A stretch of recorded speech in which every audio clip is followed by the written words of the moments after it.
Hello friends, welcome to savage point. நான் உங்கள் ஏஸ்கா. So finally கல்கி 2 படத்தை பற்றின நிறையா ஃபர்தர் அப்டேட்ஸ் அண்ட் லீக்ஸ் வந்து பார்த்திங்கன்னா கிடச்சிருக்கு.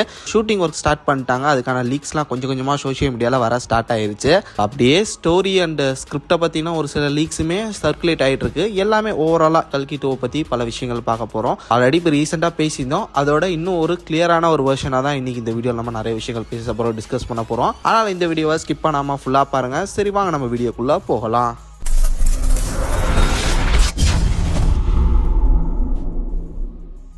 ஸோ ப்ரீவியஸான வீடியோவில் இந்த மாதிரி சொல்லியிருந்தேன். ஃபர்ஸ்ட் ஷெட்யூல் வந்து பார்த்தீங்கன்னா Kamal Haasan sir and Amitabh Bachchan sir இவங்களோட ஷூட்டிங் ஒர்க்ஸ் தான் வந்து பார்த்தீங்கன்னா ஃபர்ஸ்ட் ஷெட்யூலில் முடிய போகுது. ஃபார் ரீசன் அவங்களுக்கு தான் ரொம்ப வயசாயிருச்சு. ஸோ அவங்க வந்து ரொம்ப ஆக்டிவாகவும் இல்லை. ஸோ அதனால் அவங்கள வச்சு எவ்வளோ ஃபுட்டேஜஸ் ஃபர்ஸ்ட் ஷூட் பண்ண முடியுமோ அதை முடிச்சுக்கலாம். தென் அதுக்கப்புறம் அதர் ஆக்டர்ஸ், அதுக்கப்புறம் பிரபாஸ் இவங்களோட ஷூட்டிங்லாம் நெக்ஸ்ட் ஷெட்யூலில் வச்சுக்கலாம். மெயினாக இவங்களோட போர்ஷன்ஸ் கம்ப்ளீட் பண்ணிடணும் ஃபர்ஸ்ட் ஷெட்யூலில். ஏன்னா இவங்க ஒரு பெரிய ஸ்டார்ஸ், இவங்களோட டேட் கிடைக்கிறது கஷ்டம். ஸோ இவங்களோட ஃபர்ஸ்ட் கம்ப்ளீட் பண்ணிடுவோம். அதுக்கப்புறம் ஆர்டிஸ்ட் இருக்கக்கூடிய ஷாட்டை கூட வந்து பார்த்தீங்கன்னா விஎஃப்எக்ஸ்ல வச்சு மேட்ச் பண்ணிக்கலாம். அப்படின்ற காரணத்துக்காக இப்போ Amitabh Bachchan sir and Kamal Haasan sir so இவங்களோட ஷூட்டிங் மட்டும் வந்து பார்த்தீங்கன்னா இப்போ போய்கிட்டு இருக்கு, ஸ்டார்ட் பண்ணிட்டாங்க.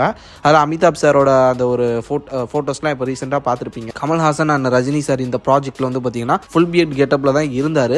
ஸோ இப்போ வந்து பார்த்தீங்கன்னா ஃபைனலி க்ளீன் ஷேவுக்கு வந்து மாறிட்டார். தென் இது மட்டும் இல்லாமல் சுப்ரீம் யாஸ்கினோட கெட்டப்லையுமே அவர் இருக்கிற மாதிரியான லீக்ஸ்லாம் வந்தது. அந்த பால்ட் ஹெட்டாக இருக்கிற மாதிரி, அவரோட தலையிலலாம் தையல் போட்ட மாதிரியான சுப்ரீம் யாஸ்கின் அந்த கெட்டப்லயுமே அவர் இருக்கிற மாதிரியான பிக்ஸ்லாம் வந்து பாத்தீங்கன்னா லீக் ஆச்சு. ஃபைனலி அவங்களுக்கான அந்த போர்ஷன்ஸ்லாம் வந்து ஸ்டார்ட் பண்ணிட்டாங்க. இதுல முக்கியமா அமிதாப் சாரோட போர்ஷன்ஸ்லாம் ஒரு ஷிப் மாதிரி, லைக் ஏதோ ஒரு வெஹிக்கல்ல வந்து பாத்தீங்கன்னா உட்கார்ந்துகிட்டு ஒரு சேசிங் சீக்வன்ஸ்ல இருக்கிற மாதிரியான ஷாட்லாம் வந்து பாத்தீங்கன்னா காமிச்சிருக்காங்க.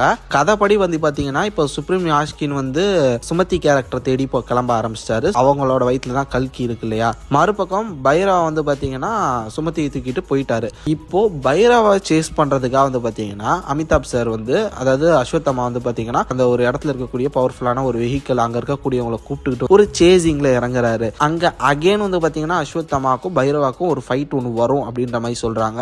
லைக் எப்படி பார்ட் 1ல ஒரு ஃபைட் வந்ததோ அது மாதிரி. பட் அந்த அளவு இன்டென்ஸா போகாம இந்த தடவை அஸ்வத்தமா வந்து பாத்தீங்கன்னா அவருக்கு புரிய வைக்கிறதுக்காக ஒரு சாஃப்ட் கார்னரான ஒரு ஃபைட் தான் எடுக்க போறாரு அப்படின்ற மாதிரி சொல்றாங்க. லைக் அவருக்கு தெரிஞ்சிரும்ல இவர் வந்து கர்ணனோட ஒரு ரீஇன்கார்னேஷன் மாதிரி தான் பிறந்திருக்காரு பைரவா அப்படின்றது வந்து பாத்தீங்கன்னா அஸ்வத்தமாக்கு கிளியரா தெரிஞ்சிருச்சு. பட் அவருக்கு தான் இன்னும் தெரிய வரல. ஸோ அவருக்கு அந்த ஒரு விஷயம் வந்து பார்த்தீங்கன்னா அந்த ஸ்டஃபை கையில் பிடிக்கும்போது மட்டும்தான் வருது. அதனால மேபி அவருக்கு இந்த விஷயங்கள்லாம் புரிய வச்சு பைரவா வந்து பார்த்தீங்கன்னா தாம் பக்கம் இழுக்கிற அந்த ஒரு முயற்சியில் இருக்கலாம். பட் ஃபைனலி சுமத்தியை கொண்டு போய் பைரவா சுப்ரீம் யாஸ்கின்ட்ட கொடுத்துருவாருன்ற மாதிரி தான் ஸ்டோரி லீக்ஸ் படி வருது. ஃபைனல் பேட்டில் வந்து பார்த்தீங்கன்னா காம்ப்ளெக்ஸில் தான் நடக்க போகுது அப்படின்ற மாதிரி சொல்கிறாங்க.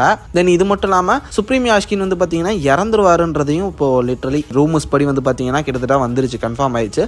சுப்ரீம் யாஸ்கின் அண்ட் அஸ்வத்தமா இவங்களுக்கான அந்த ரோல் வந்து முடிஞ்ச அளவு இந்த ஒரு ஃபிலிம்லயே முடிகிற மாதிரியான ஒரு மோட்டோல தான் இருக்காங்க. ஃபார் ரீசன் என்ன, ரெண்டு பேருக்கு ரொம்ப ஏஜ் ஆயிடுச்சு. கமல்ஹாசன் சார் வந்து பாத்தீங்கன்னா கிட்டத்தட்ட டிக்ளேர் பண்ண போறாரு அவரோட ரிட்டையர்மெண்ட்டை. இதன் காரணமா வந்து பாத்தீங்கன்னா இதுக்கப்புறம் கல்கி சினிமாட்டிக் யூனிவர்ஸ்ல அவரால் வந்து ஜாயின் பண்ண முடியாது. மேபி ஓல்டு ஃபுட்டேஜஸோட சீக்வன்சஸ் ஏதாவது சிங்க் பண்ற மாதிரி வேணா அடுத்த படங்களை யூஸ் பண்ணலாம். பட் முடிஞ்ச அளவு இவங்களோட ஃபுட்டேஜஸ்லாம் வந்து பாத்தீங்கன்னா இந்த படத்தோடய முடிகிற மாதிரி தான் இருக்க போகுது அப்படின்ற மாதிரி சொல்றாங்க. அப்படி ஒருவேளை கல்கி சினிமாட்டிக் யூனிவர்ஸ்ன்றது ஒன்று எக்ஸ்டெண்ட் ஆகுதுன்னா நியூ வில்லன் நியூ ஸ்டோரின்ற மாதிரி தான் போகும் அப்படின்னு சொல்லியிருக்காங்க. இது என்ன மாதிரி வந்து பார்த்தீங்கன்னா மகாபாரதத்தையும் அந்த ஒரு கலியுகத்தையும் கனெக்ட் பண்ண போறாங்க அப்படின்றது வந்து கிளியரா புரியல.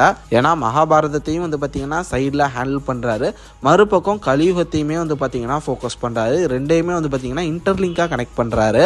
ரொம்ப வருஷம் ஆச்சு கல்கி வந்து, நிறைய பேர் அதுக்காக காத்துக்கிட்டு இருக்கீங்க. பொறுத்து வந்து பார்ப்போம். நீங்க எத்தனை பேர் கல்கி பாட்டுக்காக ஆர்வமாக காத்துட்டு இருக்கீங்க? மறக்காம கீழே கமெண்ட் செக்ஷன்ல உங்களோட தாட்ஸ் அண்ட் வியூஸை மென்ஷன் பண்ணுங்க.